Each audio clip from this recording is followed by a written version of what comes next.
আসসালামু আলাইকুম। প্রতিদিনের ন্যায় আজকে সকালে ফজরের নামাজ পড়লাম, নামাজ পড়ে গোরস্থানে গেলাম, গোরস্থানে গিয়ে বাবার কবর জিয়ারত করলাম, কবর জিয়ারত করে কবরটা ঘুরে ঘুরে দেখলাম। তো ওখানে দেখলাম যে অনেক নেতা শুয়ে আছে, অনেক শিক্ষিত লোক শুয়ে আছে, অনেক টাকাওয়ালা শুয়ে আছে। তো আমার কাছে একটা জিনিস মনে হইলো যে মানুষ যারা বেঁচে আছে এই দুই দিনের দুনিয়ায়, মানুষ কত অহংকার করে, কত নিজেকে গর্ব মনে করে। আসলে এগুলো হচ্ছে দুনিয়া, দুনিয়াটা হচ্ছে দুই দিনের। এই দিনের দুনিয়াতে আমরা কত নিজেকে অনেক বড় ভাবি, একটু কিছু হলে আমরা আমাদের নিচে যারা আছে তাদেরকে আমরা ভুলে যাই। তাদের আসলে ঠিক না। আমাদের অহংকার যদি খুব বেশি হয়ে যায়, তাহলে আমরা গোরস্থান থেকে যে ঘুরে আসবো এবং দেখবো। গোরস্থান আপনি যাবেন, গিয়ে দেখবেন যে আপনি আমাদের চাইতে অনেক সম্মানিত ব্যক্তি, অনেক টাকা এবং ক্ষমতাধর ব্যক্তি শুয়ে আছে। অহংকার এগুলো মানুষের চিরস্থায়ী না।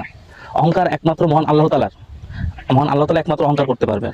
তার ব্যতীত কারোরই অহংকার করা সাজে না। পৃথিবীতে অনেক ধনী ব্যক্তি আসছে, অনেক বাদশা আসছে, তারা কিন্তু নেই, তারা সবাই কিন্তু মারা গেছে। তো এর থেকে আমাদের শিক্ষা নেওয়া উচিত, অহংকার কারোরই করা উচিত না। অহংকার যে করে তার উপরে লানত, সে ধ্বংস হয়ে যাবে। তো দুই দিনের দুনিয়ায় আমরা এমন ভাবে চলবো যেন মরার পরে মানুষজন বলে না ভালো ছিল। কিন্তু আপনি যেমন আচরণ করে যাবেন, আপনি ফল ঠিক তেমনই ভোগ করবেন।